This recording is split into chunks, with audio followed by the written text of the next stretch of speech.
اخر کې پی ای دا خبره کومه دا ډیره دغه خبره و دا پی ای دا خبره نن دیو ډنګ جوړ کاغه پونشاپ ولې بیا راوتی پی ای ولې موږ نه ډالر لوټ کو پلان کې وډینګ خانه دی یو فلایټ انشورنس دی مې په خپل اوس معلوماتو کې لږ سات مخکي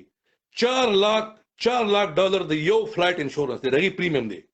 د نړۍ یو ایرلاین نه تیاری کېل تلو تا دا په کې دې شي پی ای په کې سلګ زیاتیم کړی په کار دار چې په خو پی ای غریب سو کې خو کمرشل دی په خپل په نقصان کړه پاکستانیانو لا تاسو وایي چې هغه دی هغه دی په نون پروفټ بیس باندې هغه رن کې خو ممکن نه لا نو چې 4 लाख ته پریمیم ورکه دا افغانستان هغه کام ایرلاین شته کنه هغه دیو کې کنه واو دا دومره ستابه د غری کنه دا بار وطن کې چې کوم ناسې دوی چارټر کی کنه جازونه بالکل خو به کنه چې پی ایس وګ نه پری دي ته خو چې پاکستان چټلستان دی کنه ته سکه به چې بارډر راځي حالت او پاکستان ته مرزه بالکل پاکستان ته ولې راځي